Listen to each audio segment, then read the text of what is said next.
Hello mga ka-Ate Jane! Welcome back to the channel! Kamusta po kayo?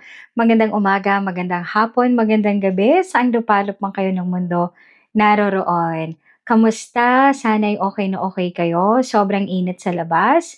Huwag mong kalimutang uminom ng maraming tubig para iwas po sa heat stroke. Anyway, maraming salamat sa muling pagbisita sa aming channel at muli na naman po nagbabalik si Ate Jane para maghandog sa inyo ng panibagong kwento. At ang kwento natin ngayon, ang bida sa ating kwento ngayon ay si Maricar.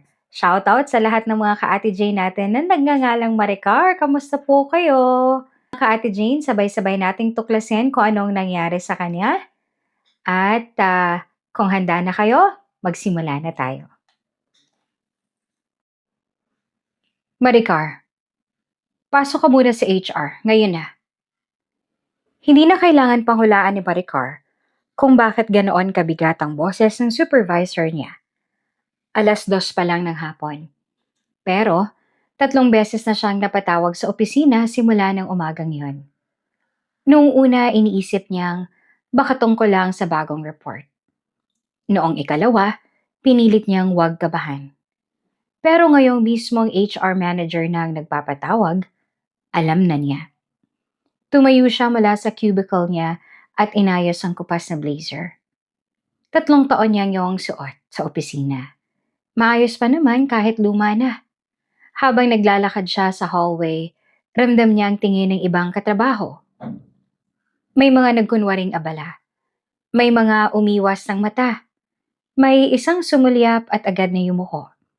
Pagpasok niya sa HR room, naroon ang manager nilang si Miss De Castro, ang HR officer at isang lalaking hindi niya kilala. May brown envelope sa mesa. "Please sit down, Maricar," sabi ng HR officer. Umupo siya at mahigpit ang hawak niya sa bag niya. Huminga ng malalim si Miss De Castro. Alam mo naman ang sitwasyon ng kumpanya. Diretso ang tingin ni Maricar. "May tanggalan po?" Tumango ang manager. "May restructuring, kasama ang department mo sa affected." Parang humigpit ang leeg niya. "Kasama po ako?" Inusog ng HR officer envelope sa harap niya. "Effective today." Hindi agad niya hinawakan ng sobre. "Pero top performer po ako last quarter." "We know," sagot ng HR officer. "This is not about performance." "May notice po ba? May transition? May chance bang ilipat ako sa ibang team?" Tahimik ang tatlo sa loob ng ilang segundo. Pagkatapos sinabi ng lalaki hindi niya kilala, "We can offer separation pay equivalent to 2 months." 2 buwan. 3 buwan siyang halos hindi mag-leave. 2 beses siyang umuwi ng hating gabi para lang tapusin ang reports ng buong team. Ilang beses din niyang sinalo ang trabaho ng iba at ang kapalit niyon ay 2 buwan. Pinilit niyang hindi mabasag ang boses niya. Kailan ko po makukuha?" "Within 7 banking days." Sagot ng HR officer. Tumayo siya. "Pipirma ko." Nilagdaan niya ang mga papel na hindi na binabasa ang buo. Isa-isa, 3 perma, isang initials. Tapos binalik niya ang ballpen sa mesa. "Thank you for your service, Maricar," sabi ni Miss De Castro. Gusto niyang tumawa, pero hindi niya ginawa. Paglabas niya ng opisina, bumalik siya sa cubicle niya. Kinuha niya ang tumbler, 2 notebook, family picture nila ng asawa niyang si Noel, at isang maliit na rosaryo na bigay ng nanay niya bago ito namatay. Ipinagkasya niya lahat sa isang echo bag. Lumapit ang katrabaho niyang si Jessa. "Uy, sorry, Mare." Ngumiti naman si Maricar ng pilit. "Okay lang. May malilipatan ka naman agad yan, magaling ka naman." "Salamat." Iyon lang, wala na siyang lakas para sa mahahabang usapan. Lumabas siya ng building ng mainit ang muka at malamig ang mga kamay. Pagdating niya sa terminal, sa kanya tinawagan si Noel. Sumagot ito sa 3 ring. "Bakit?" Napapikit si Maricar. Hindi man lang hello. Nawalan ako ng trabaho. Tahimik sa kabilang linya. Noel, anong ibig mong sabihin? Kasama ako sa tinanggal. Effective today. May maikling buntong hininga. Sinabi ko na sa'yo eh. Dapat inayos mo pakikisama mo dyan. Masyado kang tahimik. Baka hindi ka napapansin. Napatingin si Maricar sa kalsada. Tanggalan nga eh. Marami kaming tinanggal. Oh, ayan na. Anong gagawin mo ngayon? Parang may kumurot sa dibdib niya. Hindi mo malang ba ako tatanungin kung okay ako? Ano bang gusto mong gawin ko? Bumalik ang trabaho mo? Natahimik siya. Muling nagsalita si Noel. Umuwi ka na lang. Pag-usapan natin. Pero iba ang tono nito. Walang lambing, walang pag-aalala. Parang may problema lang sa bayarin sa tubig. Pag-uwi niya sa bahay ng pamilya ni Noel, sinalubong siya ng binanyang si Aling Nena sa sala. Nakaupo ito sa monoblock chair. May hawak na abaniko at nanonood ng hapon ng dama. Oh, bakit ang aga mo? Tanong nito nang hindi siya tinitingnan ng diretsyo.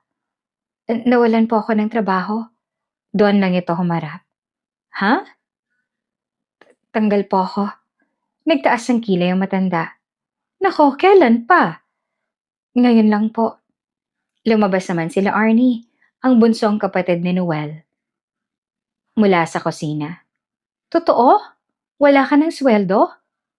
Nagpakawala ng maikling tawa si Aling Nena. Paano na yan?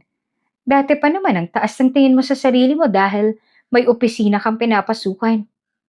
Hindi na sumagot si Maricar. Dumiretso na lang siya sa maliit na lang kwarto ni Noel sa likod ng bahay. Makalipas ang isang oras, dumating si Noel. Pagpasok nito sa kwarto, hindi man lang siya niyakap. Nagpatawag si Mama sa hapunan, sabi nito. Pwede bang dito na lang muna ako? Kakain ka ba o hindi? Tumayo siya. Wala rin naman siyang mapapala kung tatanggi. Sa hapagkainan, 6 silang nakaupo. Nasa gitna ang pritong galunggong, munggo at isang plato ng hiniwang mangga na may bagoong. Dati, si Maricar madalas na hinahanapan ni Aling Nena ng opinyon. Kung maalat ba ang sabaw, kung kulang sa bawang ang gisa, kung masarap bang pagkaing niluto nila Arnie. Ngayon, parang hangin na lang siya. Ma, bayad mo na ba yung sa motor? Tanong ni Noel. Bukas pa, sagot naman ni Aling Nena. At ala Arnie, yung internet kailan due? Sa katapusan. Ma, baka pwede nating ayusin yung bubong sa likod, tumatagas na naman. Tingnan natin, basta tipid-tipid muna. Nandoon si Maricar katabi lang nila. Pero wala malang ni isang nagtanong kung kamusta siya, kung may natira ba siyang pera, kung ano ang plano niya. Kumuha siya ng isang perasong isda. Biglang sinabi ni Aling Nena. Noel, ikaw na lang kumuha ng malaking peraso. Tutal ikaw naman ang may trabaho. Napatigil si Maricar. Napansin niyo nila Arnie at nagkibit balikat. Praktika lang, ate. Alam mo naman ngayon. Ibinaba ni Maricar ang kutsara niya. Hindi pa siya tapos kumain pero nawala na siya ng gana. Nang gabing yon, nahiga siyang tulala sa manipis na lang kutsyon. Gising pa si Noel at may hawak na cellphone. Noel, mahina niyang sabi. Maghahanap agad ako bukas. Aba dapat lang. Makakaambag pa rin naman ako, huwag kang mag-aalala. Hindi agad sumagot ang lalaki. Pagkatapos sinabi nitong, sana nga. Iyon lang. Lumipas ang 5 araw na paulit-ulit. Gumigising si Maricar ng 6:00. Naghahanda ng almusal para sa lahat. Naghahanap ng trabaho online gamit ang luma niyang cellphone. At tumatanggap ng malamig na tingin sa bawat sulok ng bahay. Sa ika-6 na araw, habang nagwawalis siya sa kusina, bigla siyang napahawak sa mesa. Bakit? Tanong nila Arnie. Parang nahilo ko. Nako, baka kulang ka sa kain. Gusto niyang sabihin na 2 beses na siyang nahilo simula kahapon. Gusto rin niyang sabihin na parang may humihigpit sa puso niya kahit wala naman siyang regla. pero wala siyang nakitang pakialam sa mukha nila Arnie. Kaya, hindi na siya nagsalita. Kinagabihan, mas malala ang pakiramdam niya. Habang nagsasandok siya ng kanin, kumirot ng husto ang ibabang tiyan niya. Napayuko siya. Anak na, bulong niya. Ano na naman yan? Singal ni Aling Nena mula sa mesa. Nahihilo po ako. Di umupo ka kung nahihilo ka, huwag kang dramatic dyan. Umupo siya saglit. Umikot ang paningin niya at para siyang masusuka. Tiningnan siya ni Noel. May lagnat ka ba? Hindi ko alam. Lumapit ito at hinawakan ng noo niya ng mabilis. Tapos ay umurong. Wala naman. Masakit ang tiyan ko. Baka kabag. Napaawang ang labi ni Maricar. 3 araw na. 3 araw na pala, hindi mo pa sinasabi ng maayos. Sabi ni Noel na iritable. Kung ano-ano kasing iniisip mo. Si Aling Nena naman ay ngumuso. Nako, baka pag-iinarte na naman yan. Kapag walang trabaho, kung ano-anong nararamdaman. Nagsalita sila Arnie habang umiinom ng tubig. Ate, minsan kasi nasa isip lang din yan. Stress. Alam ni Maricar ang totoong sakit at ang gawa-gawang sakit. Hindi ito stress lang. May mali sa katawan niya. At ng gabing yon, hindi siya nakatulog ng maayos. Ilang beses siyang nagising dahil sa kerot. Bandang 3:00 ng madaling araw, naramdaman niyang malamig ang pawis sa batok niya. Napaupo siya. Masakit na masakit ang tiyan niya. Hinawakan niyang balikat na Noel. Noel? Noel, gising. Umungol ito. Ano ba? Dalhin mo ako sa ospital. Ngayon? Oo, hindi ko na kaya eh. Bumangon si Noel ng mabagal. Halatang inis. Lumabas ito ng kwarto at narinig niyang kinatok nito ang silid ni Aling Nena. Pagkaraan ng ilang minuto, bumukas ang pinto. Pumasok ang biyanan niya. Naka-duster at nakasimangot. Oh, ano na naman? Mama, sakit daw ng tiyan niya. Di uminom ng gamot. Huminga ng putol-putol si Maricar. Hindi na po talaga kaya. Lumapit si Aling Nena, tiningnan siya mula ulo hanggang paa at saka nagsalita. Kapag dinala ka sa ospital, sino magbabayad? Napapikat siya sa sakit. Babawi po ako.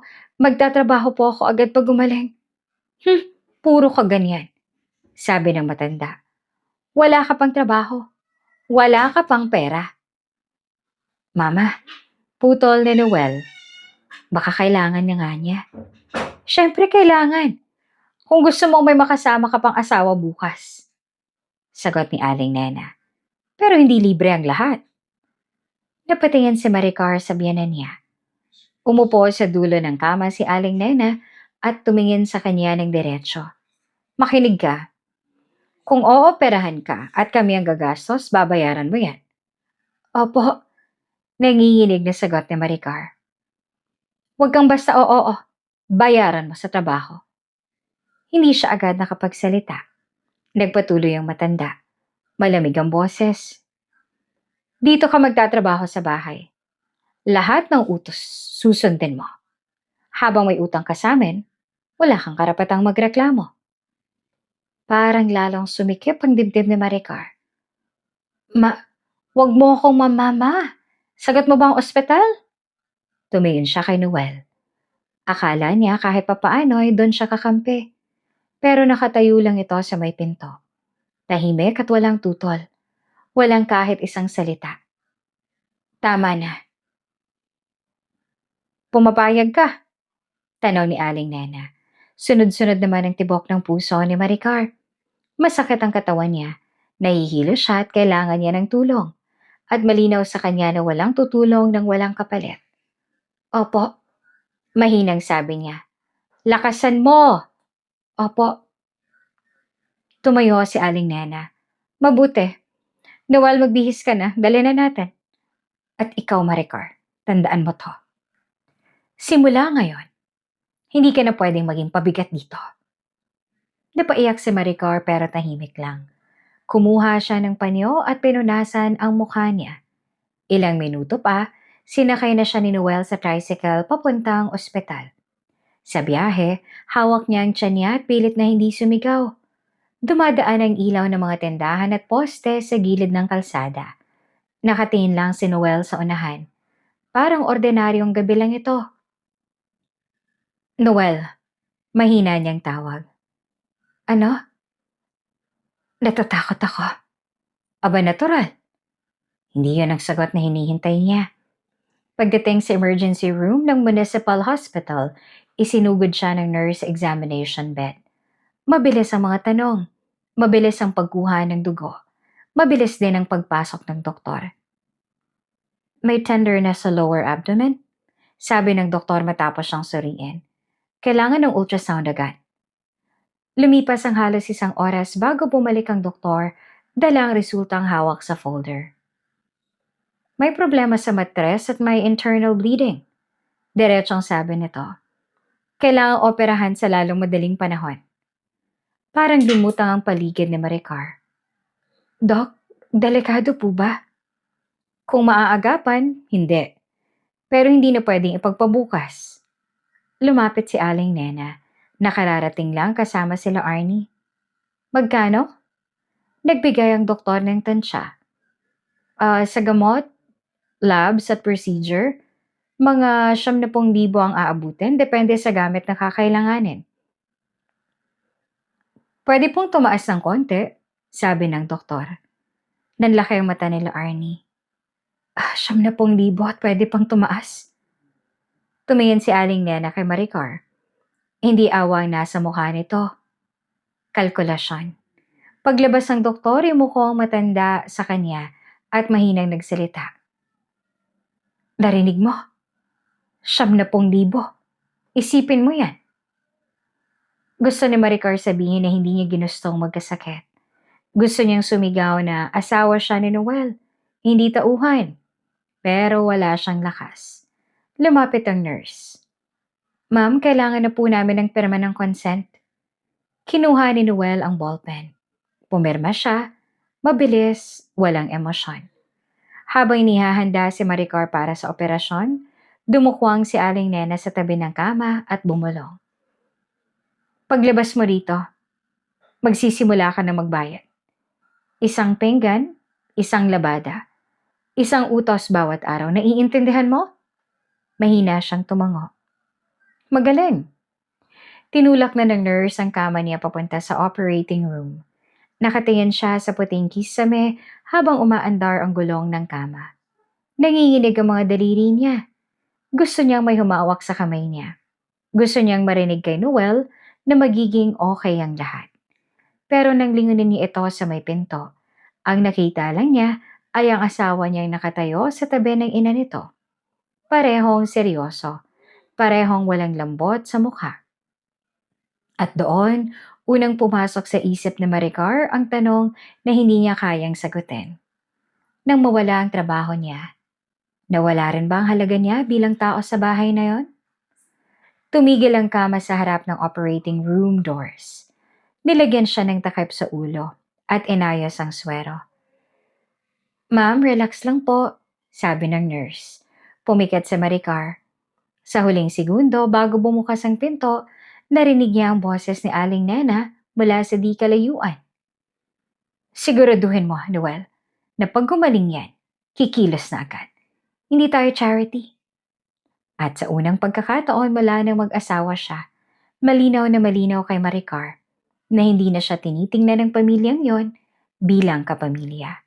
Isa na lang siyang utang na kailangang singilin. Bumangon ka na, hindi ka pwedeng humiga buong araw rito.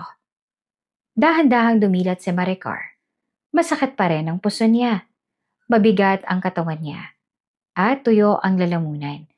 Nasa maliit siyang kwarto nila ni Noel, nakahiga sa manipis na kutsyon na may amoy pa ng gamot at betadine sa damit niyang suot. Mahina siyang napalingon sa pinto. Nandoon si Aling Nena. Nakadaster na bulaklakin, may hawak na tabo at bimpo. Hindi malamang ito mukhang bagong gising. Tila kanina pang nag-aabang. Ma, paos na sabi ni Maricar. Huwag mo nga akong tawagin ganyan kung hindi ka rin kikilos. Malamig na sagot ng matanda. 3 araw ka nang nandyan. Akala mo hotel to? Napaupo si Maricar ng dahan-dahan. Kumirot agad ang tahi niya. Napahawak siya sa tiyan at napapikit.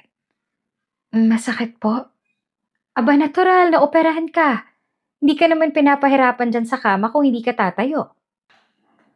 Pumasok si Noel kasunod ng kanyang ina. Nakabihis na ito para pumasok sa trabaho. May pabango itong amoy lemon. Malinis ang polo at planchado ang pantalon. Isang saglit inisip ni Maricar na baka lalapit ito para tulungan siya. Pero tumayo lang ito sa may pader. Noel, mahina niyang tawag. Hindi ko pa kaya. Umayos lang ito ng kwelyo. Sabi ni Mama may mga pinggan daw sa lababo. Konti lang naman. Parang hindi siya narinig ng tama. Ano? Hindi ka naman pagbubuhatin ng sako, pinggan lang. Napatitig sa Maricar sa asawa. 3 araw pa lang mula nang maoperahan siya. Ni hindi pa nga siya nakakalakad ng maayos papuntang banyo nang walang alalay. Lumapit si Aling Nena at inabot sa kanya ang bimpo. Magilamos ka. Huwag kang mukhang kawawa dyan. Kapag dumating ang kapitbahay at nakita kang ganyan, iisipin na lang kami ang salbahe. Gusto niyang matawa, pero mas mabigat ang sakit kesa inis. Mabagal siyang tumayo mula sa kama. Nanginginig ang tuhod niya. Pagkatapos ng 2 hakbang, napasandal siya sa dingding. Mainit ang noon niya. Parang umiikot na naman ang paningin niya. Sinulyapan siya ni Noel. Dahan-dahan ka na lang. Iyan lang at wala nang kasunod. Pagdating niya sa kusina, bumungad agad sa kanya ang lababong puno ng pinagkainan. May amoy kawali, may kaldero ng sinaing, may mga basong may bakas pa ng kape. Nasa mesa ang amoy ng pritong tuyo at suka. May natapon pang mantika sa sahig na hindi malang pinunasan. Napahawak siya sa gilid ng lababo. Ito po ba lahat? Hindi pa nga kompleto yan. Sagot nila Arnie mula sa likod niya. Nakaupo ito sa plastic na upuan at nagsa-cellphone. Maya-maya may merienda pa. Lumingon si Maricar. Pwede bang mamaya na lang po? Nahihilo pa kasi ako. Hindi malang inangat nila Arnie ang tingin. Ate, huwag ka nang magsimula. Si Mamang nagbayad sa opera mo. Buti nga andito ka pa. Mas lalong nanikip ang dibdib niya. Tahimik siyang humugot ng isang plato mula sa lababo. Basa ang mga daliri niya sa malamig na tubig. At nang simulan niyang kuskusin ng unang kawali, kumerot ang tahi niya. Napahinto siya at bahagyang yumuko. Mula sa sala narinig niya ang boses ni Aling Nena. Malakas, sadya. Wala ka ng silbi kundi magtrabaho dito. Napatigil si Maricar. Hindi niya nakita ang biyanan niya pero malinaw ang boses nito. Parang gustong iparinig sa buong bahay. Pati sa mga kapitbahay kung aabot. Kung hindi dahil sa amin, baka wala ka na. Patuloy pa ng matanda. Kaya huwag kang maarte dyan. Magbayad ka kahit sa gawaing bahay. Unti-unting uminit ang mata ni Maricar. Gusto niyang sumagot. Gusto niyang sabihin hindi siya gamit, na hindi siya utusan. Asawa siya ng anak nito. Tao siya. Pero nang tumingin siya sa pinto ng kusina, nakita niya si Noel. Nakatayo lamang, nakasandal sa hamba. Hawak ang susi ng motor. Narinig nito lahat. Kita sa mukha nitong wala itong balak na magsalita. Noel, bulong ni Maricar. Napatingin naman ito sa kanya. Walang lambot ang mga mata. Late na ako, sabi lang nito. Sundin mo na lang muna si Mama para wala nang gulo. Lumabas ito ng bahay. Ilang segundo siya nakatitig sa bakanting pinto. Tapos binalik niya ang pansin sa lababo. Isa-isa niyang hinugasan ng mga plato. Baso, kutsara, tinidor. Pati ang makapal na kalderong may tutong na kanin. Nanginginig ang kanang kamay niya. 2 beses pa niyang muntik mabitawan ang baso. Pagkatapos ng halos 40 minuto, natapos din siya. Basang-basa ang palad niya. Masakit ang likod niya. Pakiramdam niya ay lalagnatin siya anumang oras. Akala niya makakahiga na siya. Pero pagharap niya, may nakapatong ng isang batsyang may maruruming damit sa sahig. Hindi pa tapos, sabi ni Aling Nena habang papalapit. Kailangan din namin mag-usap. Ngayon po? Tanong ni Maricar. Oo, ngayon. Baka mamaya sabihin mo pinilit ka namin ng wala kang alam. Pinunasan ni Maricar ang kamay niya sa kupas na tuwalya. Ano pong pag-uusapan? Tumingin si Aling Nena kay La Arnie. Tawagin mo ang kapitan. Nanlaki ang mata ni Maricar. Kapitan? Witness lang, sagot ng matanda. Para maayos. Makalipas ang 20 minuto, nasa sala na silang apat. Si Maricar, Aling Nena, si Noel at ang kararating lang ulit mula sa labas. At si Kapitan Rudy na kapitbahay din nila. May lumang electric fan sa sulok na paikot-ikot ang ulo. Sa sentrong mesa may bond paper, ballpen at maliit na calculator. Naamoy ni Maricar ang kape ni Aling Nena. Matapang, mainit pa. Siya, hindi man lang inalok. Basahin mo, sabi ng matanda sabay tulak ng papel sa harap niya. Huminga siya ng malalim bago tumingin sa dokumento. Kasulatan. Nakasulat doon na si Maricar de la Cruz bilang asawa ni Noel de la Cruz ay tumatanggap ng utang na 93,450 pesos para sa kanyang operasyon, laboratory tests, gamot at hospital expenses. At bilang kapalit, obligado siyang magsilbi sa bahay ni Aling Nena sa pamamagitan ng paglilinis, paglalaba, paghuhugas, pagluluto, at iba pang gawaing iuutos hanggang sa mabayaran ng buo ang nasabing halaga. Nakalagay din na wala siyang karapatang tumanggi sa mga iuutos habang naninirahan sa bahay. Parang namanhid ang palad niya. Bakit ganyan? Tanong niya na halos pabulong. Di malinaw, sagot ni Aling Nena. May utang ka, wala kang pera. Trabaho ang bayad. Pero, asawa po ako ni Noel. Ano ngayon? Putol ng matanda. May pambayad bang asawang yan para sa'yo? Wala rin. Kaya kami ang sumalo. Napatingin siya kay Noel. Pumayag ka dito. Hindi ito agad nagsalita. Pagkatapos ay maikling tumango. Kesa naman saan tayo kukuha ng 93,000 na yan? Hindi ba lang ba pwedeng pag-usapan muna? Kapag nakahanap naman ako ng trabaho. Kapag. Napainga si Aling Nena. Ilang linggo ka nang walang trabaho. Puro ka pangako. Bagong opera lang naman po ako. Lalo kang dapat magpasalamat na buhay ka pa. Napahigpit ang hawak ni Maricar sa papel. Dito tama. Sa Kapitan Rudy naman ay umubo ng marahan. Maricar, basahin mo muna ng maigi kung may gusto kang ipaayos. Kap, singit ni Aling Nena. Kami naman ang gumastos eh. Hindi naman libre ang ospital. Tumango ang kapitan. Alanganin, halatang ayaw makaalam. Naramdaman ni Maricar ang pag-init ng pisngi niya. Noel, may sasabihin ka ba? Nag-iwas ito ng tingin. Pirmahan mo na, para tapos na. Doon siya tuluyang nasaktan. Hindi sa salita ng biyanan niya.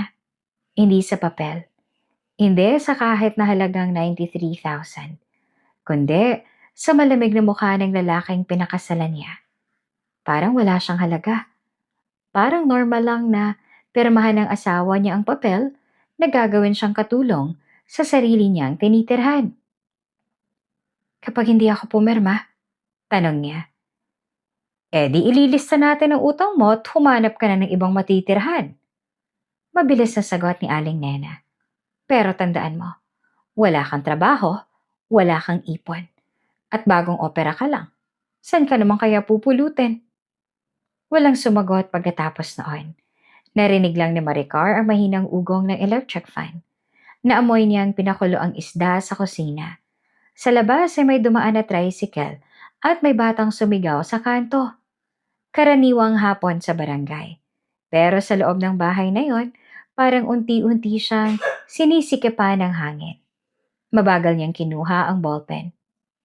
Dito, sabi ni Aling Nena sabay turo sa ibabang bahagi ng papel. Nanginginig ang kamay niya habang pumipirma. M. De La Cruz. Hindi pantay ang sulat niya. Huminto pa siya sa gitna dahil kumirot ang tahi niya.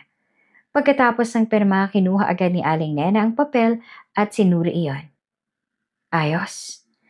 Para bang simpleng resibo lang ang hawak nito. Tumayo si Noel. Aalis na ako. Napatingala si Maricar. Aalis ka na? May pasok ako. Ikaw nang bahala rito.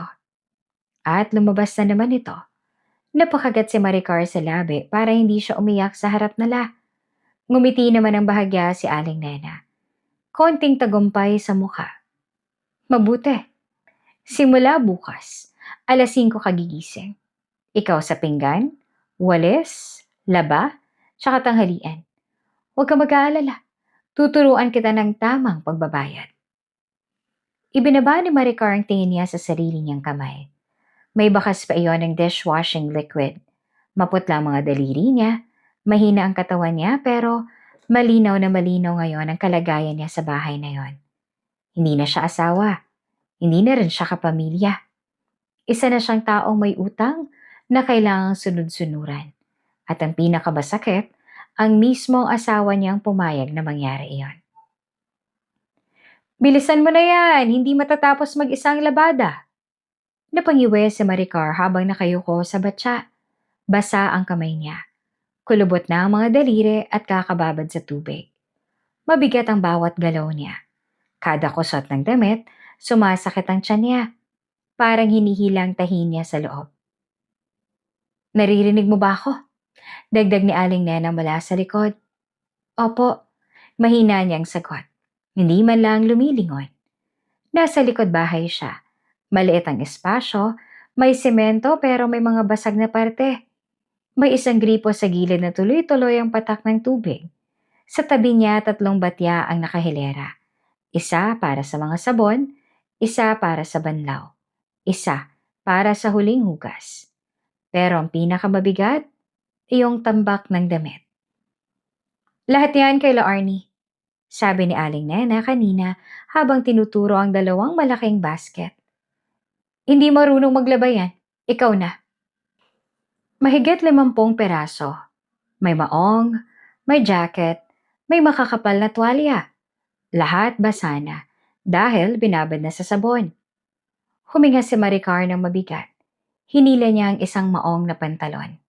Mabigat, basa. Kumapit ang sabon sa sugat niya sa kamay. Ang bagal mo talaga. Narinig niyang sabi nila Arnie mula sa likod. Nakasandal ito sa pinto, may hawak na iced coffee. Ate, 1 linggo ka na dito, hindi ka pa sanay? Hindi sumagot si Maricar. Piniga niya ang pantalon. Kailangan niyang gamitin ang buong lakas niya para mapiga ang tubig. Nang gawin niya yon, kumirot ng husto ang tiyan niya.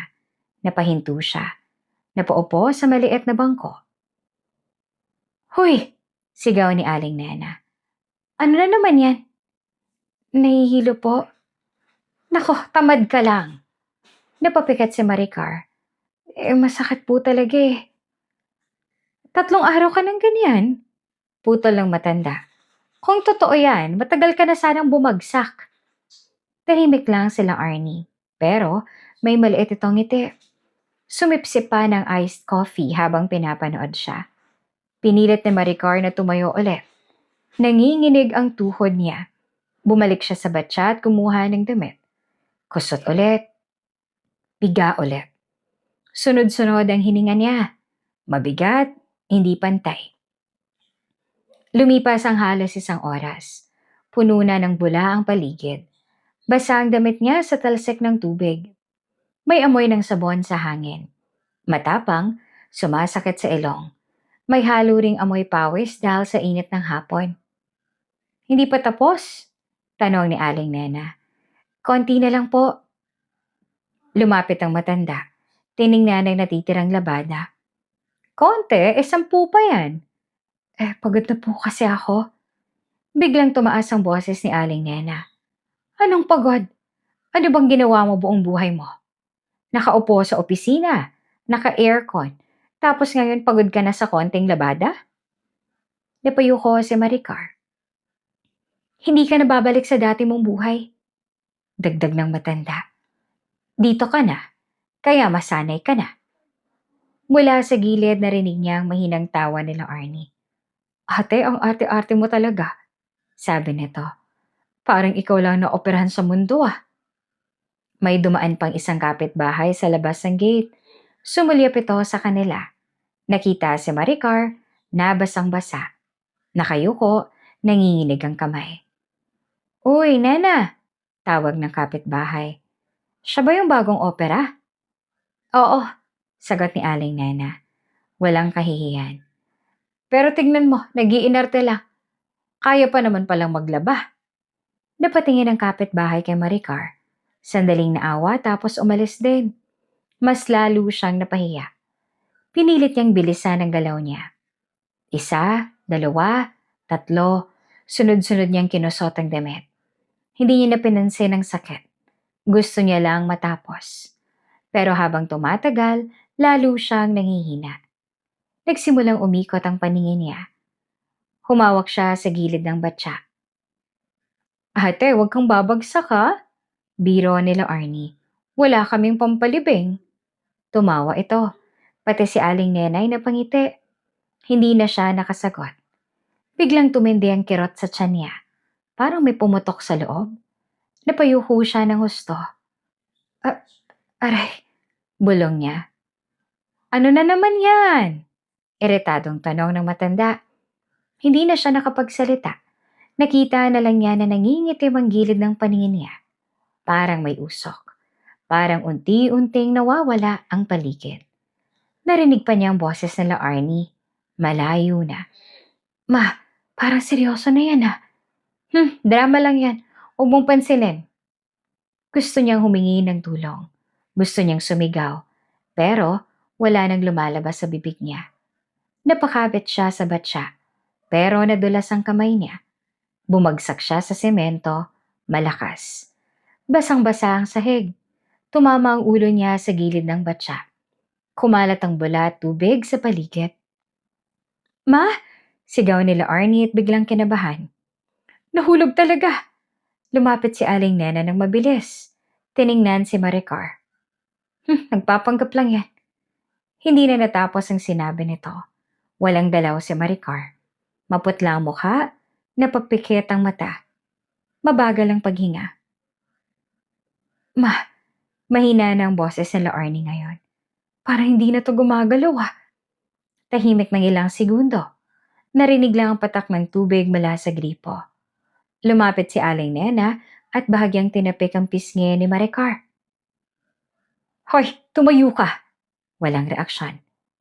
Maricar? Wala pa rin.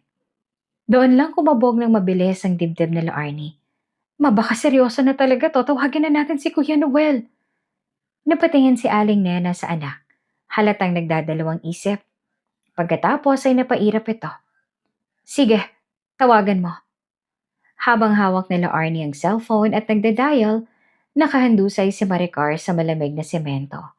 Basa ang buhok niya, may bula pa sa pisngi. Nakabukas ng konti ang bibig niya, pero walang lumalabas na salita.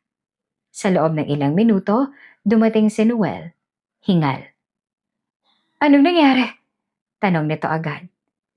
Tingnan mo, sagot nila Arnie. Lumapit si Noel kay Maricar. Lumuhod at tinawakan ng balikat niya.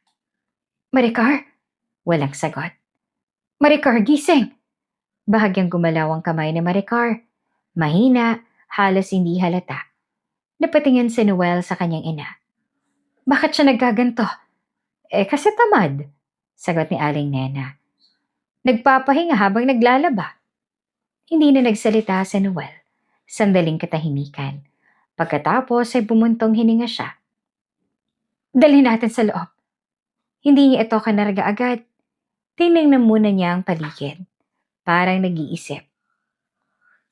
Basang-basa yan, dagdag ni Aling Nena. Magkakalat lang yan sa loob.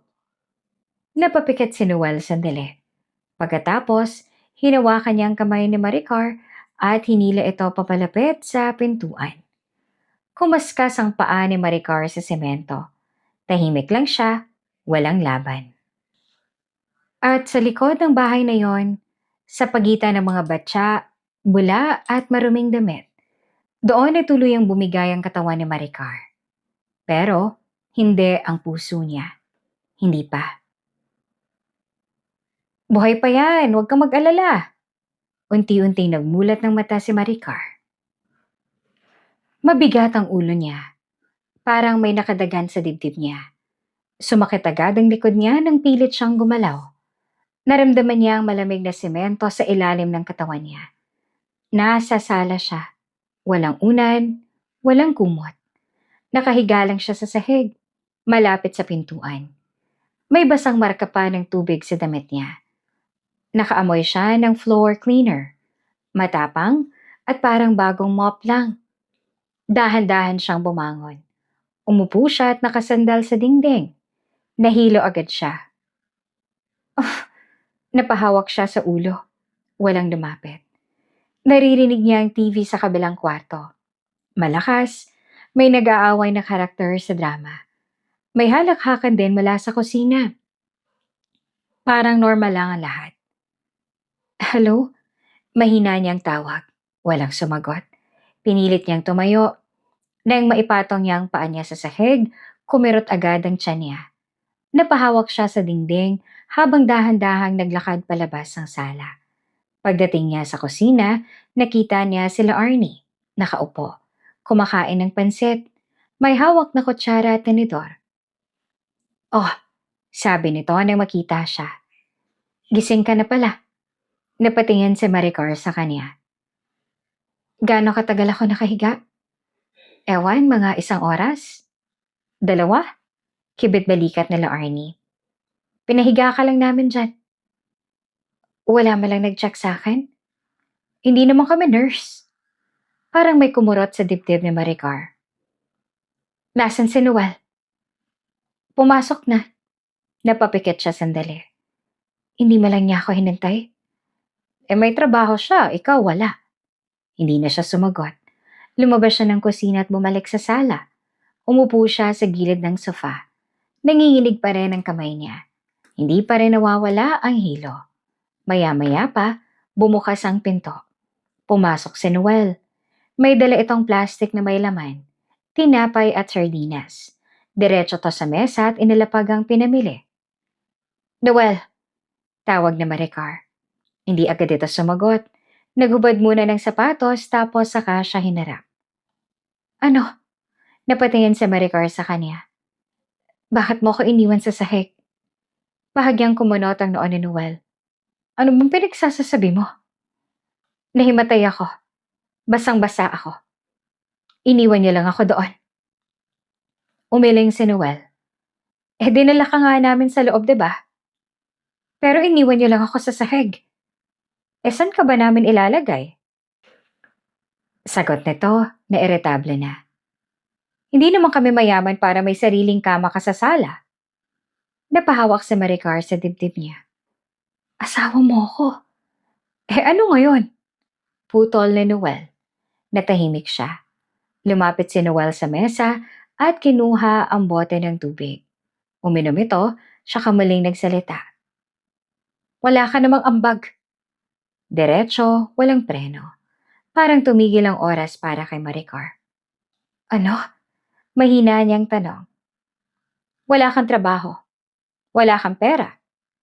Kami ang gumastos sa operasyon mo. Kami ang nagpakain sa'yo. Tapos magrereklamo ka pa? Hindi siya makapagsalita. Nagpapakahirap din kami dito. Dagdag ni Noel. Hindi lang ikaw ang may problema. Napapikit si Maricar. Hindi ko namang ginusto na magkasakit. Hindi rin namin ginusto na gumastos ng 93,000. Tahimik ulit. Narinig nila ang boses ni Aling Nena mula sa kwarto. Noel, kumain ka na. Sandali, sagot nito. Pagkatapos bumaling ulit kay Maricar. Kung ayaw mo sa sitwasyon mo, di umalis ka. Parang sinampal siya. Paano ako aalis? Tanong niya. May utang ako. Wala akong pera. Aba, hindi ko na problema yan. Tumalikod si Noel at pumunta sa kusina. Naiwan si Maricar sa sala. Nakaupo, walang galaw. Makalipas ang ilang minuto, narinig niya ang usapan sa kusina. Hindi niya balak makinig pero malinaw ang boses nila.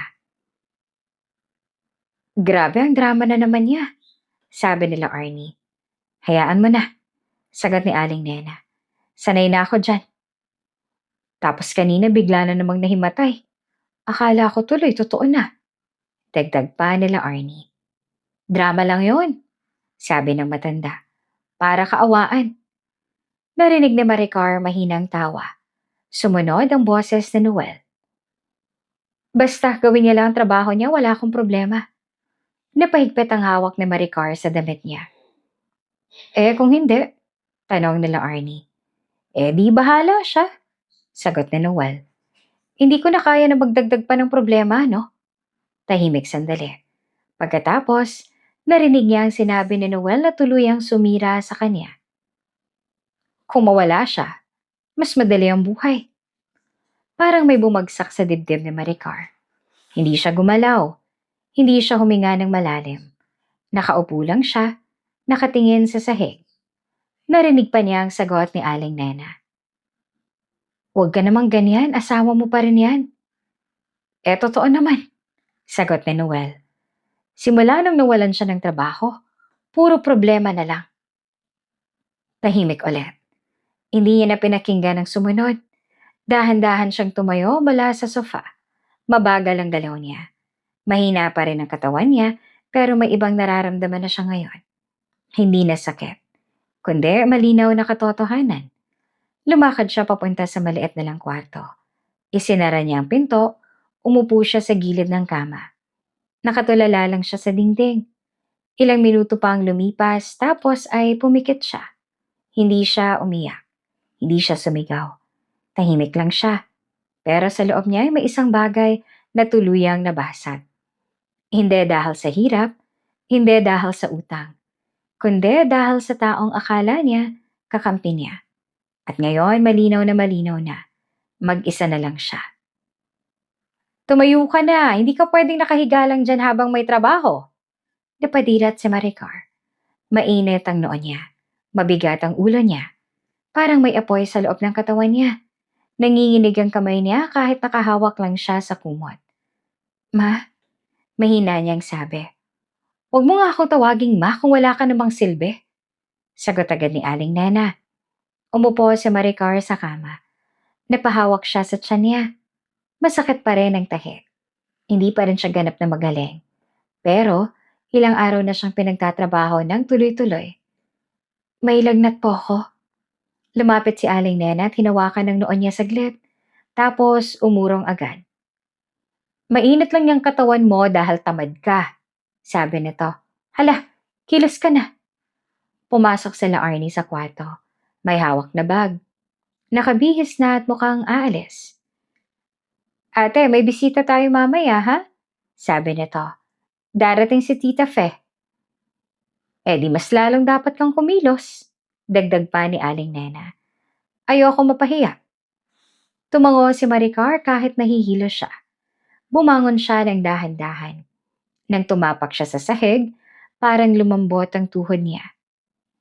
Magwalis ka muna sa sala, tapos kusina, tapos banyo. Utos ni Aling Nena. Opo. Lumabas siya ng kwarto.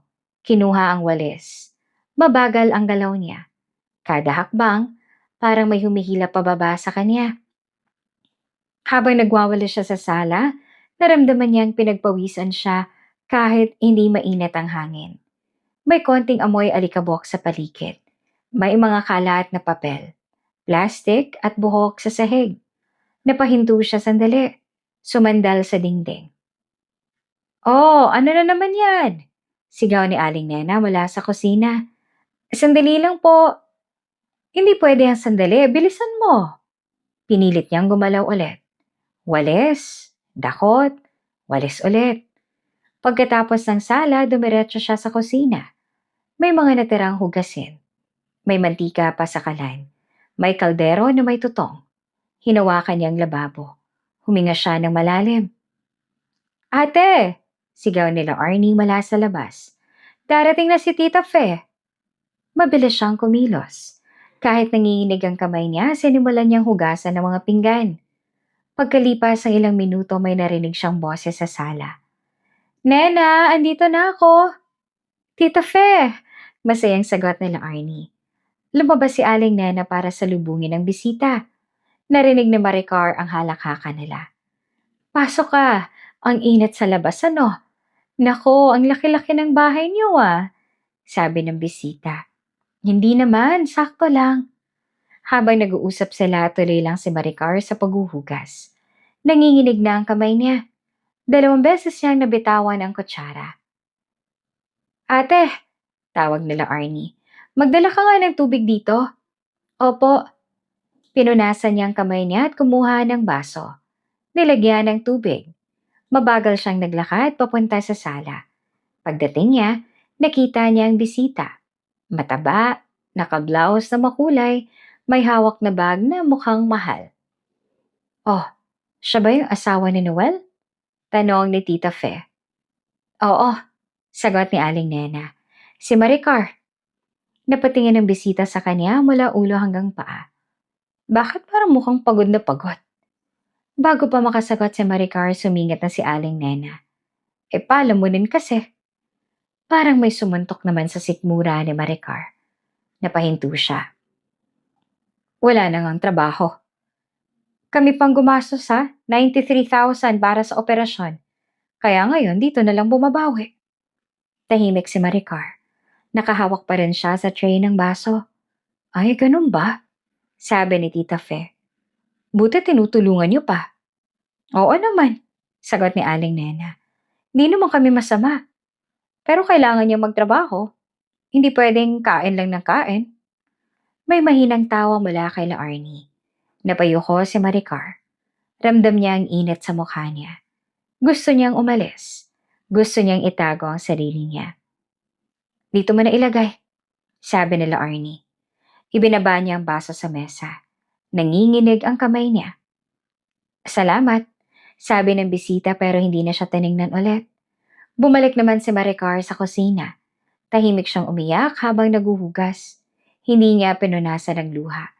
Hinayaan niyang tumulo iyon kasabay ng tubig sa lababo. Makalipas ang ilang oras, umalis na ang bisita. Ayan, sabi ni Aling Nena. Di tayo napahiya. Napahawak si Maricar sa gilid ng mesa. Halos hindi na siya makatayo. Hindi pa tapos ang trabaho mo, dagdag ng matanda. Linisin mo ang buong bahay. Napatingin siya. Buong bahay po? Oo.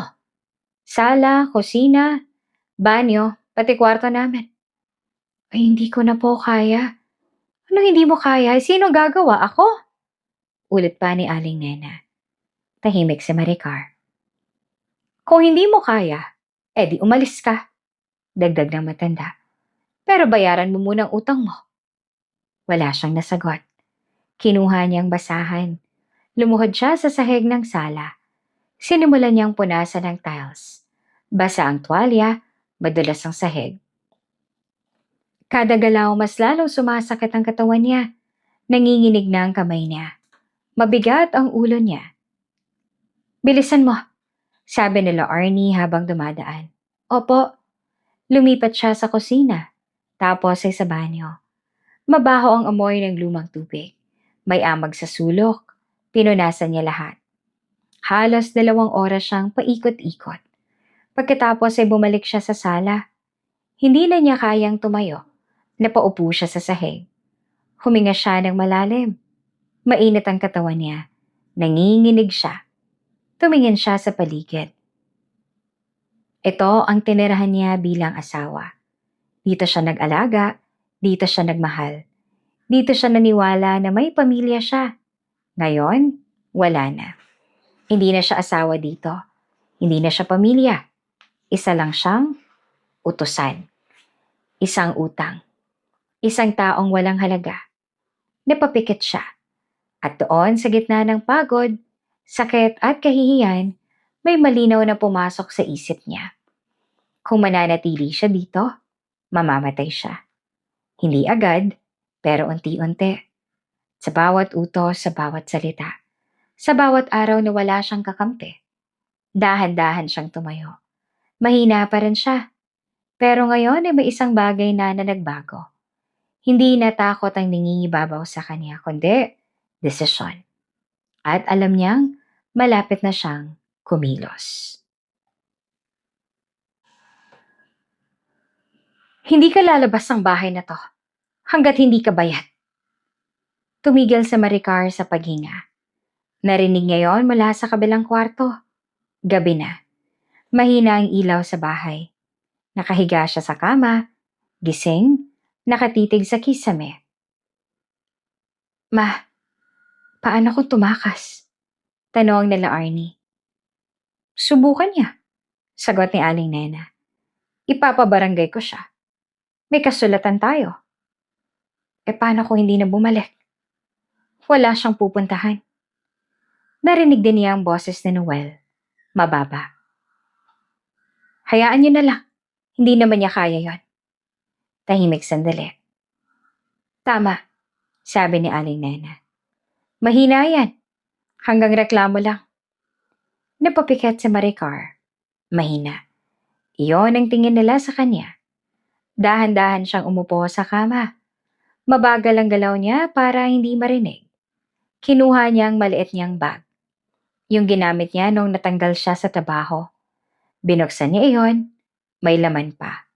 Lumang wallet. 2 damit. Isang maliit na tuwalya at ang rosaryo niya. Kinuha niya ang wallet at binuksan. 1,350 pesos. Iyon lang ang natira sa kanya. Huminga siya ng malalim. Tahimik siyang tumayo. Hawak ang tiyan niya at masakit pa rin ang tahi. Pero mas malakas na ngayon ang loob niya kaysa sakit. Dahan-dahan siyang naglakad papunta sa pinto. Sumilip siya sa labas ng kwarto. Madilim ang sala. Nakapatay ang TV. Tahimik ang bahay. Naririnig lang mahinang hilik mula sa kwarto ni Aling Nena. Isa-isa niyang tinapak ang sahig. Mabagal, ingat.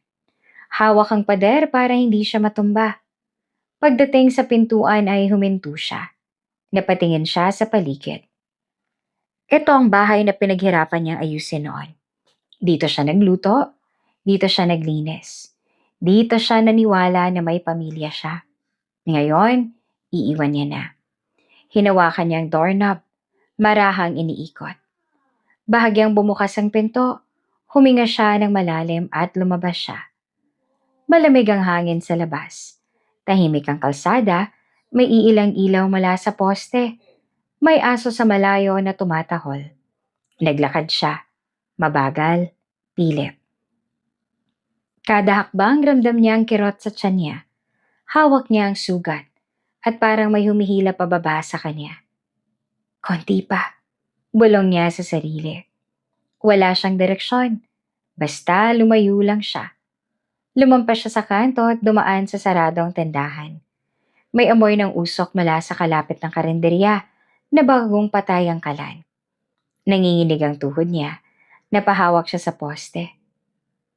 Hindi ako pwedeng bumalik. Pinilit niya ang maglakad ulit. Lumabas siya sa mas malawak na kalsada. Mas maliwanag at may iilang sasakyan na dumadaan.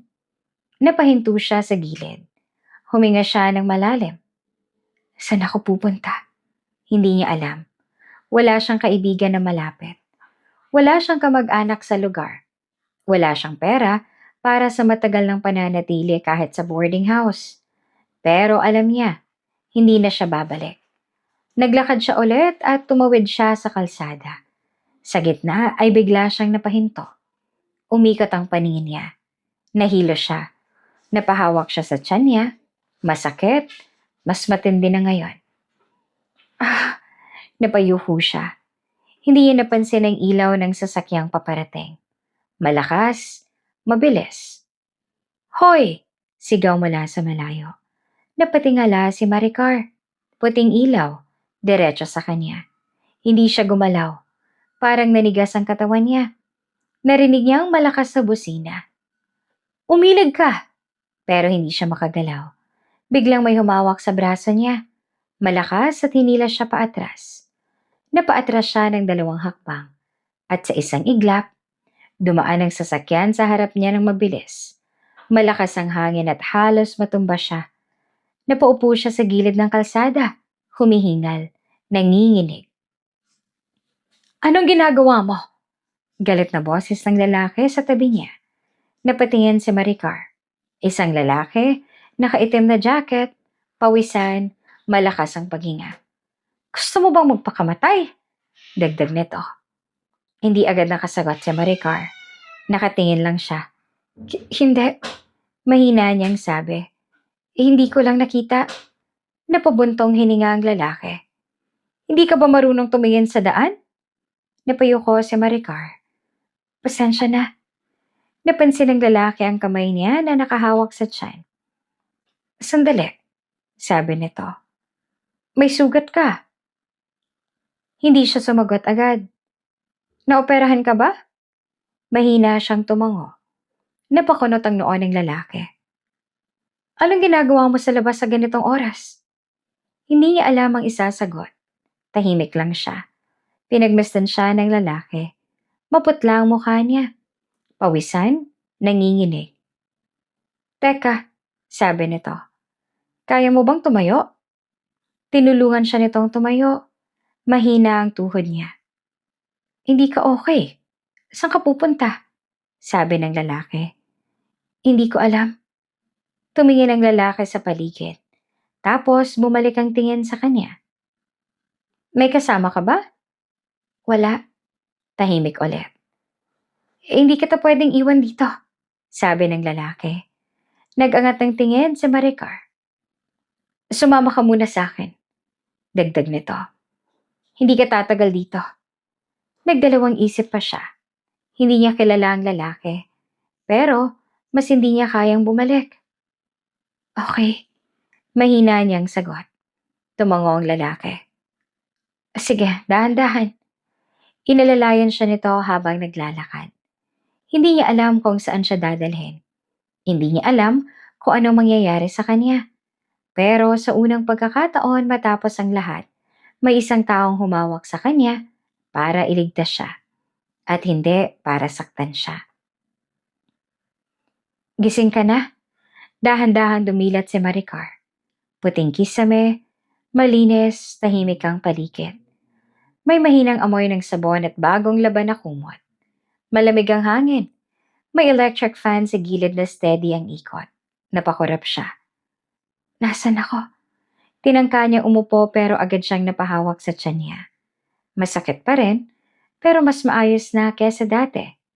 May benda na rin. Malinis, maayos ang pagkakalagay. Oh, dahan-dahan, sabi ng lalaki. Napalingon siya sa gilid. Nandoon ang lalaki na sumagip sa kanya kagabi. Nakaupo sa monoblock chair. May hawak na baso ng tubig. Oh, inom ka muna, sabi nito sabay abot. Tinanggap ni Maricar ang baso. Nanginginig pa rin ang kamay niya pero mas kontrolado na. Uminom siya. Malamig ang tubig. Naramdaman niyang parang nabuhay ulit ang lalamunan niya. Salamat. Okay ka na ba? Tumango siya. Mas okay na. Tumingin siya sa paligid at maliit na kwarto. May isang kama. Yung inihigaan niya may maliit na cabinet. May kurtina na kulay asul. Walang kalat, maayos lahat. Nasaan ako? Tanong niya. Sa apartment ko, sagot ng lalaki. Napatingin siya ulit dito. Mas malinaw na ngayon ang mukha nito. Matangos ang ilong, medyo maputi. May konting balbas, pamilyar. Bigla siyang natigilan. Sandali, tumitig siya. Ikaw ba si... Rico, sagot ng lalaki. Parang may bumagsak sa dibdib niya. Rico, hindi siya makapaniwala. Dating nobyo niya. Ang taong minahal niya bago niya nakilala si Noel. Ang taong iniwan niya dahil pinili niyang magpakasal. Hindi. Imposible. Bulong niya. Ngumiti si Rico ng bahagya. Ako nga. Napaupo si Maricar ng mas diretso. Hindi na niya pinansin ang sakit. Ikaw ang sumagip sa akin kagabi. Tumango si Rico. Buti na lang napadaan ako. Napahawak si Maricar sa noo niya. Hindi ko alam. Hindi mo na kailangang mag-explain agad, sabi ni Rico. Kumain ka na muna. Tumayo ito at kumuha ng tray mula sa mesa. May lugaw, may itlog, at may maliit na bote ng tubig. Inumin mo na rin ng gamot. Dagdag pa nito. Napatingin si Maricar sa pagkain. Mainit pa ang lugaw. May amoy luya. Nakakaginawa. Kailan mo pa ako dinala dito? Kagabi pa. Halos hindi ka na makatayo. Tahimik siya sandali. Bakit mo ako tinulungan? Tanong niya. Napakamot si Rico sa batok. Hindi naman kita pwedeng iwan sa gitna ng kalsada. Pero, hindi mo naman ako kilala ngayon. Kilalang kilala pa rin kita. Napayuko si Maricar. Tahimik silang dalawa. Maricar, mahinang sabi ni Rico. Ano nangyari sa'yo? Hindi agad siya sumagot.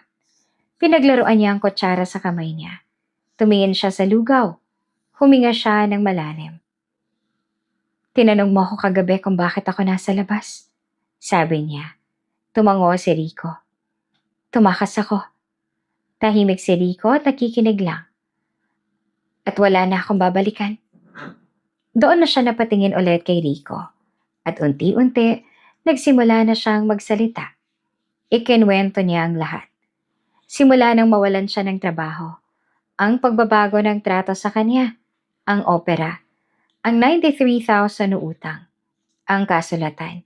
Ang mga utos. Ang pagmamaliit. Ang paghimatay niya.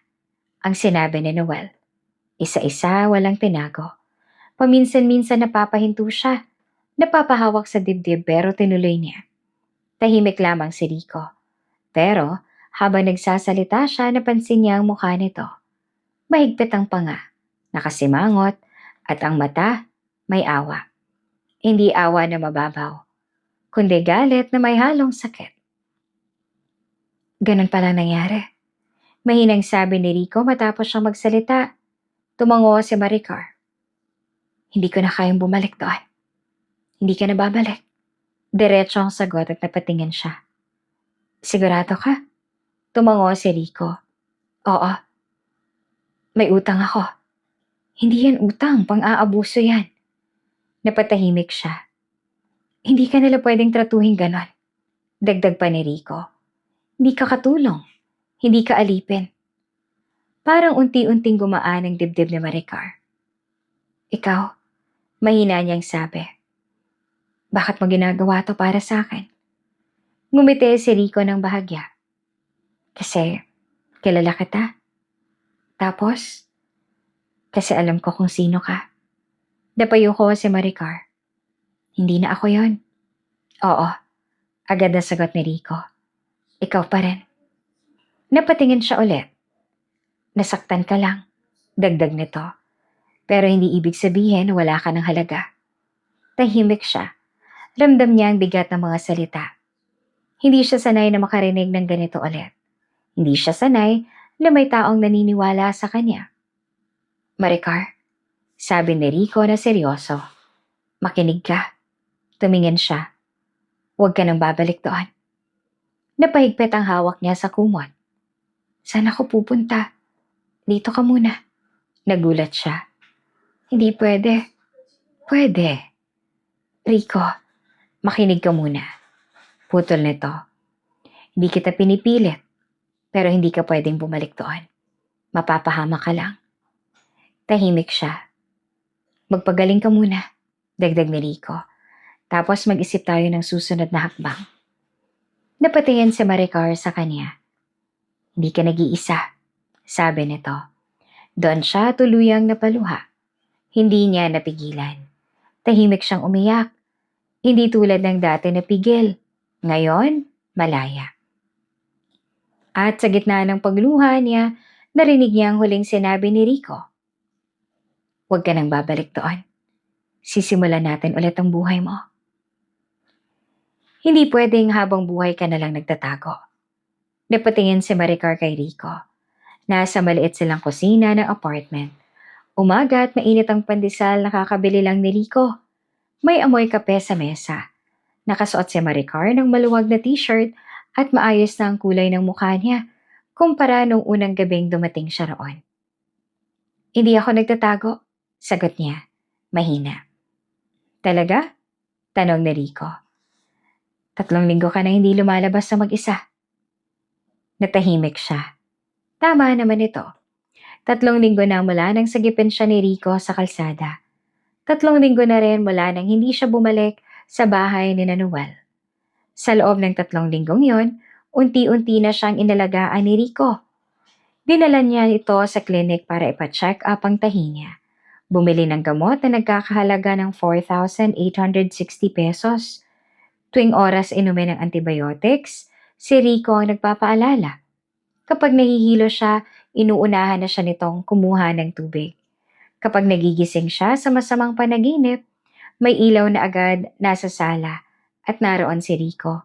Tahimik lang, hindi mapilit, pero handang makinig.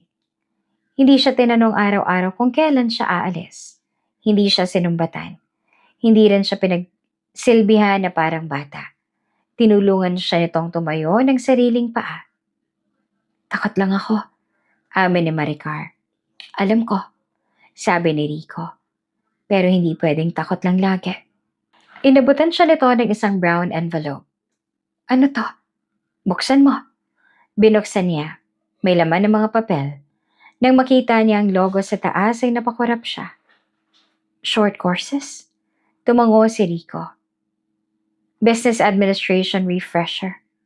6 months. Hybrid setup. 3 beses lang sa 1 linggo ang face-to-face. Napatingin si Maricar sa kanya.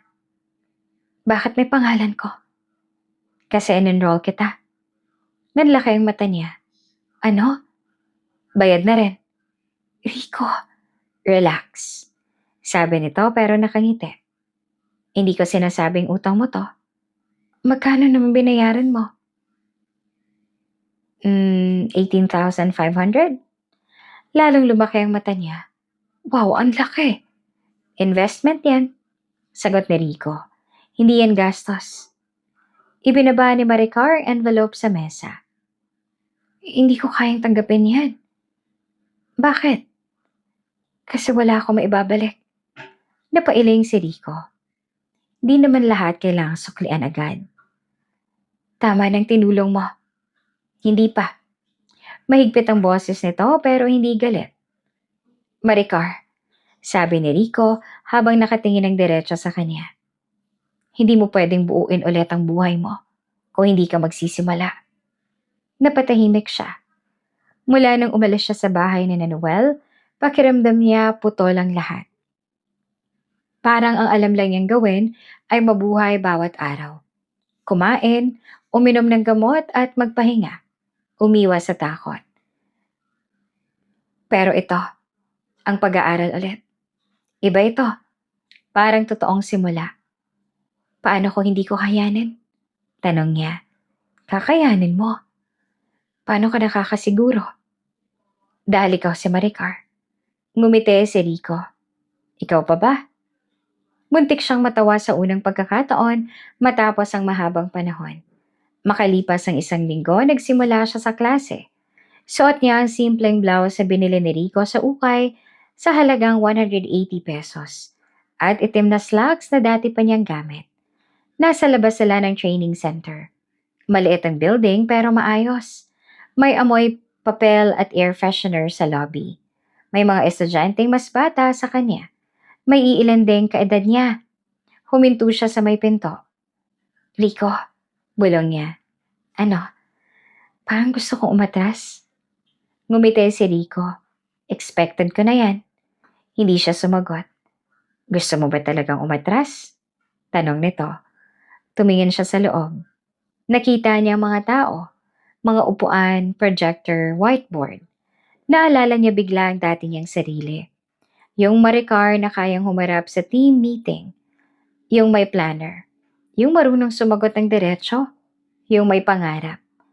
Pagkatapos, naaalala niya ang isa pang bersyon ng sarili niya. Yung Maricar na nakahandusay sa sahig. Yung pinapirma ng kasulatan. Yung pinagtawanan. Napahigpit ang hawak niya sa bag. Ayoko nang bumalik sa dati kong buhay, sabi niya. Hindi ka babalik doon, sagot ni Rico. Pero kailangan mong lumakad pa abante. Huminga siya ng malalim. Sige, pumasok siya. Nung una, mahirap. May mga araw na hindi siya makasagot sa recitation. May mga sandali na natitigilan siya kapag may lalaking malakas ang boses sa classroom. May isang beses pang muntik siyang umiyak sa CR dahil may kaklase siyang nagsabi, simple lang yan. Samantalang nahirapan siya sa worksheet. Pero hindi siya sumuko. Gabi-gabi, nagre-review siya sa maliit na mesa sa apartment.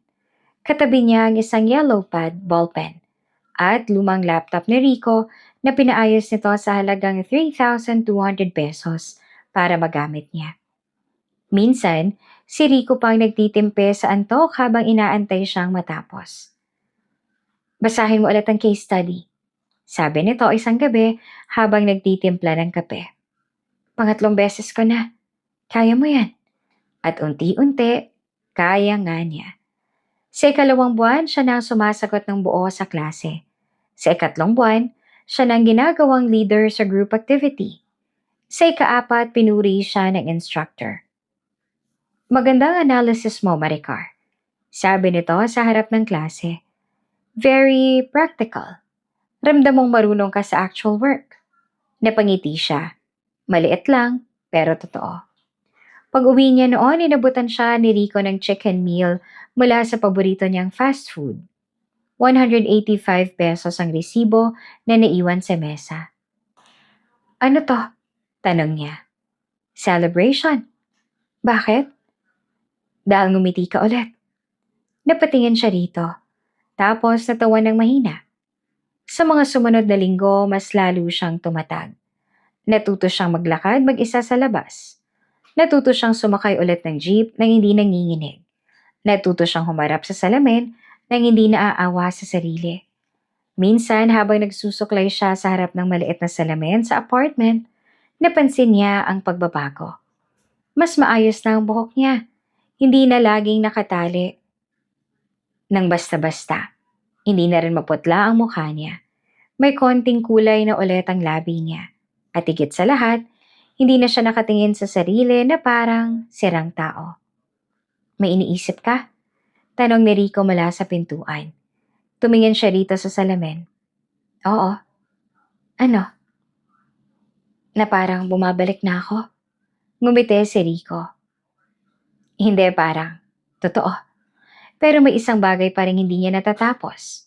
Isang hapon, habang inaayos niya ang mga module niya, may tumawag sa cellphone niya. Unknown number. Hindi niya na sana sasagutin pero bigla siyang kinabahan. Hello? Sagot niya. Maricar. Boses ang babae na matigas pero pamilyar. Nanlamig ang likod niya, si Aling Nena. Saan ka nagtatako? Tanong agad nito. Akala mo ba tapos na ang utang mo? Ang kapal naman ng mukha mo. Hindi agad nakasagot si Maricar. Sumagot ka. Doon siya napatingin kay Rico na nasa kabilang bahagi ng sala. Napansin nito ang pamumutla ng mukha niya at agad na lumapit. Ano? Bulong ni Rico. Tinanggal ni Maricar ang cellphone sa tenga at binulong. Siya. Kinuha ni Rico ang papel at ballpen sa mesa. Sumulat ito ng mabilis. Hindi ka nila hawak. Tinitigan ni Maricar ang sulat. Sa kabilang linya, tuloy pa rin ang sigaw ni Aling Nena. Bumalik ka dito! May pinirmahan ka! Doon may kung anong tumuwid sa likod ni Maricar. Ibinaba niya ang balikat niya, hinigpitan ng hawak sa cellphone. At kayo, sabi niya na malinaw. Hindi niyo ako hawak. Natahimik si Aling Nena. Ihahabol kita sa barangay, sigaw nito, matapos ng ilang segundo. Sige, gawin niyo po. At pinatay ni Maricar ang tawag. Mabilis ang tibok ng puso niya. Nanginginig pa rin ang kamay niya. Pero sa pagkakataong to, hindi dahil sa takot lang, dahil sa tapang. Napatingin siya kay Rico. Handa na ako, sabi niya. Sa alin? Sa legal. Kinabukasan, maaga silang pumunta sa opisina ng abogado na nirekomenda ng dating kaklase ni Rico. Nasa second floor ito ng isang lumang commercial building. May amoy papel, folder at kape sa loob. Sa mesa ng abogado, maayos ang stack ng dokumento. May malaking kalendaryo sa dingding at electric fan sa sulok. May basehan tayo para sa psychological at emotional abuse. Paliwanag ng abogado matapos marinig ang buong kwento niya. Hindi ito madali, pero posible. Kailangan mo bang ituloy? Hindi na nagdalawang isip si Maricar. Opo, sagot niya. Sigurado ka? Tumango siya. Oo, gusto ko pong kumawala. Inilapag ng abogado ang unang set ng form sa harap niya. Kinuha ni Maricar ang ballpen. Hindi na nanginginig ang kamay niya tulad noon. Isa-isa niyang pinirmahan ng mga papel. Bawat pirma parang pagputol sa tanikala. Bawat letra parang pag-amin sa sarili na tapos na siya sa buhay na iyon. Paglabas sila ng opisina, maliwanag ang araw. Mainit ang hangin at may dumaan ng mga estudyante, empleyado, tricycle at tindera ng taho sa kanto. Ordinaryong hapon para sa ibang tao. Pero para kay Maricar, iyon ang araw na tuluyan siyang humiwalay sa sakit. Huminto siya sa hagdan at huminga ng malalim. Okay ka lang? Tanong ni Rico. Ngumiti siya. Totoo, buo. Oo, sabi niya. Ngayon lang ulit. Congratulations, Miss Maricar de la Cruz. You passed with distinction. Napahigpit ang hawak ni Maricar sa certificate. Nakatayo siya sa harap ng maliit na stage sa training center. May hawak siyang papel na nagpapatunay na natapos niya ang 6-month program. Hindi lang basta natapos, kundi may mataas na marka. May konting palakpakan mula sa paligid. Ngumiti siya. Hindi pilit. Totoo. Pagbaba niya sa stage, agad siyang sinalubong ni Rico. Oh, sabi ko sa'yo eh. Sabi nito habang inaabot ang maliit na bouquet ng bulaklak na bilhin niya sa halagang 350 pesos. Hindi ka lang basta babawi, lalagpas ka pa. Napangiti si Maricar. Salamat. Hindi ako, sagot ni Rico. Ikaw yan. Huminga siya ng malalim. Hindi na siya yung dating Maricar. Hindi na yung babaeng nanginginig sa bawat sigaw. Hindi na yung nakayuko habang pinapahiya. Ngayon, nakatayo siya. Diretso, may kumpiyansa. Pagkatapos ng graduation, hindi na siya nag-aksaya ng oras. 2 linggo. 2 linggo siyang nag-apply sa iba't ibang kumpanya. Gumamit siya ng laptop ni Rico. Gumawa ng resume, nagpadala ng email, nag-walk-in din siya sa ilang opisina. Sa 3 linggo ay may tumawag. Good morning, Miss Maricar. This is HR from Silverline Logistics. Napaupo siya ng diretso. Yes po. We reviewed your application and would like to invite you for a final interview. 3 araw matapos ang tawag, nasa conference room na siya. Malinis ang paligid. May mahabang mesa. May 2 interviewer sa harap niya. May aircon na malamig, may amoy kape sa loob. Tell us about your previous work experience? Tanong ng isa. Huminga si Maricar. Diretso ang tingin. At my previous job po, I handled reporting and coordination for our team. Tuloy-tuloy ang sagot niya. Walang stutter. Walang pag-aalinlangan. Hindi niya tinago ang gap niya. I took a break due to a medical issue, but I used that time to upskill through a business administration course. Nagkatinginan ng 2 interviewer. Impressive, sabi ng isa. Paglabas niya ng building, napangiti siya. Hindi dahil sigurado siya, kundi dahil alam niyang ginawa niya ang best niya. Makalipas ang 5 araw, tumawag ulit ang HR. We'd like to offer you the position of Operations Associate. Starting salary is 28,000 pesos per month. Napahawak siya sa dibdib niya. Tinatanggap ko po. Doon nagsimula ulit ang trabaho niya. Unang linggo, adjustment. Unang buwan, pagod. Pero hindi siya umatras. Maaga siyang pumapasok. Siya ang huling umaalis. Siya ang unang nag-volunteer sa extra tasks. Ako na pong bahala dyan. Lagi niyang sinasabi. Napansin iyon ng manager niya.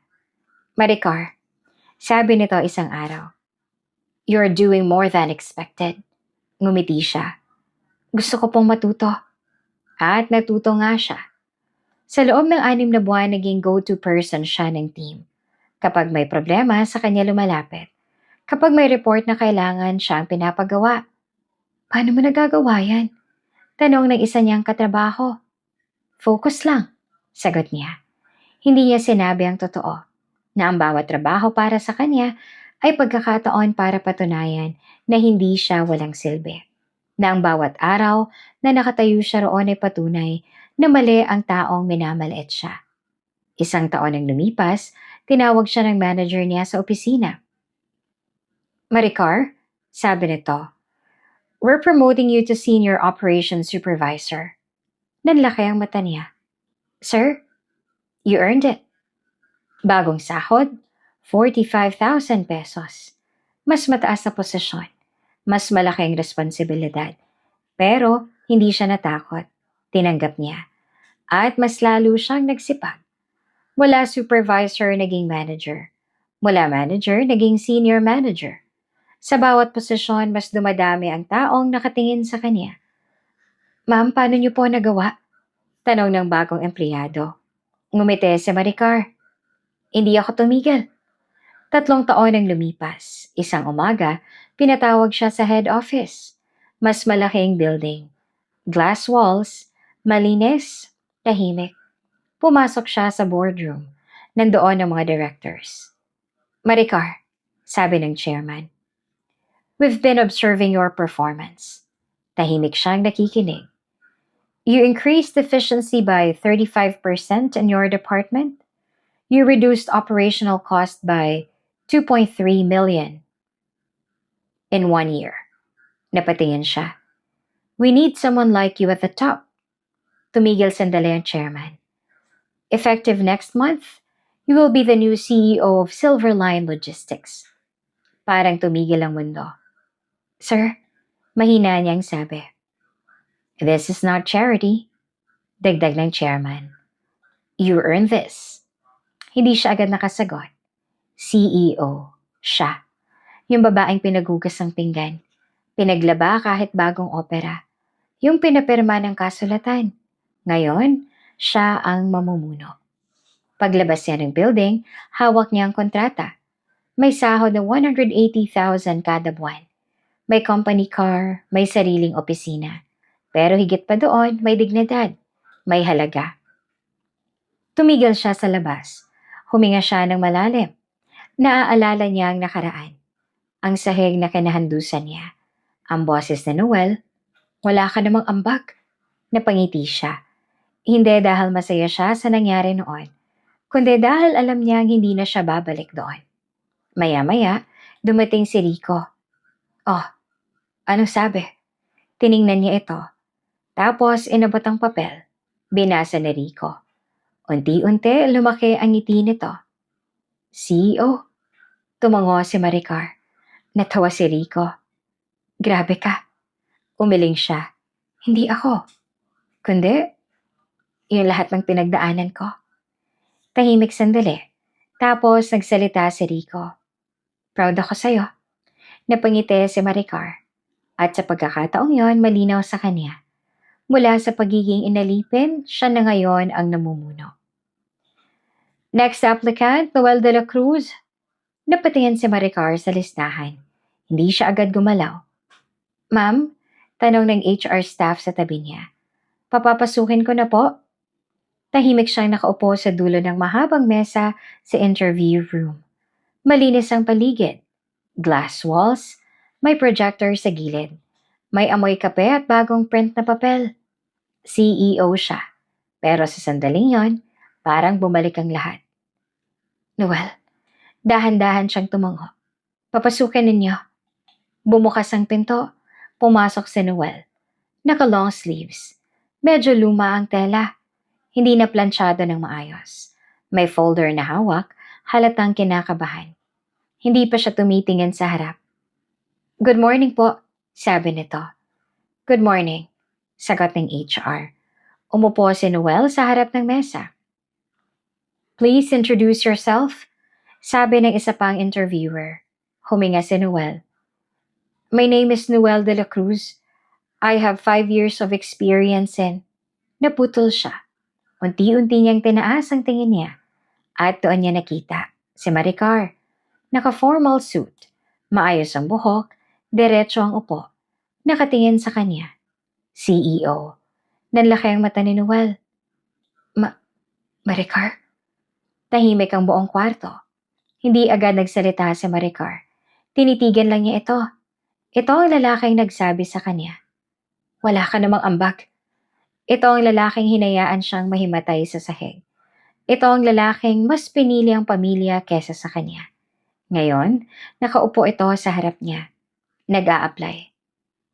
Continue, sabi ni Maricar na kalmado. Hindi naman makapagsalita si Noel. Sir, paalala ng HR. Napakurap si Noel. Yes po. Pero halatang hindi nabuo ang isip nito. My experience includes... Nagkakamali na siya sa salita. Hindi makatingin. Nanginginig ang kamay. Napatingin si Maricar sa resume nito. Nakasaad doon ang mga trabaho nito. 2 kumpanya ang nilipatan. Parehong hindi tumagal. May gap pa na halos 8 buwan. Can you explain this gap? Tanong ng HR. Napayuko si Noel. Personal matters po. Tahimik ulit. Napatingin ito kay Maricar. Pero agad ding umiwas. Hindi nito kayang tumingin ng diretso. Do you have any questions? Tanong ng HR. Tahimik si Noel. Pagkatapos ay tumingin siya kay Maricar. Ma'am, mahina niyang sabi. Hindi niya tinuloy. Tumango si Maricar. That will be all. Tumayo si Noel. Halatang gusto pang magsalita. Pero wala nang lumabas.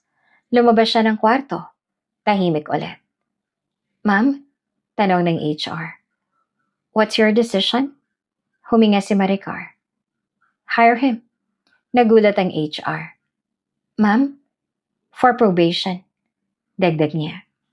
Standard rate, no special treatment. Tumango ang HR. Yes, ma'am. Lumipas ang ilang araw nagsimula si Noel sa kumpanya. Nasa ilalim siya ng operations team. Hindi siya manager agad. Kailangan niyang mag-prove ng sarili. Sa unang araw niya, hindi siya mapakali. Hindi siya makatingin kay Maricar kahit dumadaan ito sa hallway. Good morning, ma'am, sabi ng iba. Good morning, sagot naman ni Maricar. Pagdaan niya kay Noel. Good morning, ma'am. Mahina nitong sabi. Hindi to tumingin. Good morning, sagot niya. Diretso lang, walang galit, walang lambing. Trabaho lang. Makalipas ang ilang linggo ay napansin ni Maricar ang pagbabago. Tahimik si Noel. Masipag, hindi na ito yung dating mayabang. Isang hapon, habang nasa opisina siya, pumasok ang HR. Ma'am, may report po kami. Ano yan? Background check po kay Noel. Inabot ang papel. Binasa ni Maricar. Unti-unting nagbago ang ekspresyon niya. Nakasaad doon. May utang ang pamilya ni Noel na umaabot sa 420,000 pesos mula sa iba't ibang lending apps at kapitbahay. Nawala ang motor, naibenta ang ilang gamit sa bahay. May notice pa ng disconnection sa kuryente. Napaupo si Maricar ng mas maayos. So, gano'n na sila. Bulong niya. Hindi siya natuwa, hindi rin siya nalungkot. Tahimik lang. Sa mga sumunod na araw, mas napansin niya si Noel. Laging maaga, laging tahimik. Kapag kinakausap, naayos sumagot. Pero hindi nito kayang tumingin sa kanya. Isang beses nagkita sila sa hallway. Magkatapat. Huminto si Noel. Ma'am, sabi nito. Hindi pa rin ito makatingin. May kailangan ka? Tanong ni Maricar. Wala po. Tahimik sandali. Salamat po. Dagdag nito. Napatingin si Maricar. Para saan? Sa trabaho. Tumango siya. Trabaho yan. Hindi pabor. Tumango si Noel at hindi na ito nagsalita. Lumipas ang mga linggo. Araw-araw, pareho lang. Si Noel tahimik, masipag, pero may dalang hiya. Si Maricar diretso, professional, walang personal. Pero sa loob ni Maricar, malinaw ang lahat. Hindi niya kailangang gumente. Hindi niya kailangang ipamukha ang nakaraan. Sapat na ang nakikita niya araw-araw. Ang lalaking minsang nagsabi na wala siyang halaga, ngayon hindi na makatingin sa kanya. Ang pamilyang minsang umaapi sa kanya, ngayon lubog sa utang. At siya, ang babaeng minamaliit noon, ang namumuno na ngayon. Isang hapon, habang nakatingin siya sa malaking bintana ng opisina niya, napahinga siya ng malalim. Hindi galit ang nararamdaman niya. Hindi rin saya, kundi kapayapaan. At alam niya, ito na ang huling paghaharap. Hindi niya na kailangan ng iba pa. Ma, may balita po ako. Napatingin si Maricar mula sa laptop niya. Nasa opisina siya. Tahimik, malinis ang mesa, may kape sa gilid. Kalahati pa lang ang bawas. May amoy ng papel at printer ink sa paligid. Ano yan? Tanong niya. Lumapit ang HR staff. Tungkol po kay Noel? Bahagyang kumunot ang noon niya. Ano na naman? Yung nanay niya po may kaso. Napahinto si Maricar. Anong kaso? Estafa po. May utang na hindi nabayaran, halos 180,000 pesos daw sa isang lending group. Tahimik siya. Wala na pong gustong tumulong sa kanya. Dagdag ng HR. Pati mga anak niya hindi na rin daw siya pinapansin. Napatingin si Maricar sa bintana. Malayo ang tanaw, mga gusali, mga sasakyan. Normal ang mundo. Pero sa isip niya ay bumalik ang mga alaala. Ang boses ni Aling Nena. Wala ka ng silbi kundi magtrabaho dito. Yung araw na pinapirma siya, ay yung mga mata na walang awa. Huminga siya ng malalim. Saan ang hearing? Tanong niya. Nagulat ang HR. Ma'am, nasaan ang hearing? Sa municipal court po next week. Tumango si Maricar. Okay, you may go. Pagkaalis ng HR na nanatili siyang nakatingin sa bintana. Tahimik, walang galit, walang saya. May iniisip. Kinagabihan ay nasa apartment siya. Nasa kusina si Rico, nagluluto ng simpleng hapunan. May amoy bawang at toyo sa hangin. May problema? Tanong nito nang makita siyang tahimik. Umupo si Maricar sa mesa. May kaso daw si Aling Nena. Napahinto si Rico. Talaga? Tumango siya.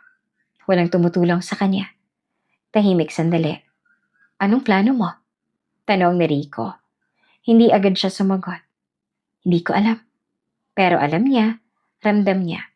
Hindi lang niya masabi agad. Kinabukasan ay nasa opisina siya ng abogado.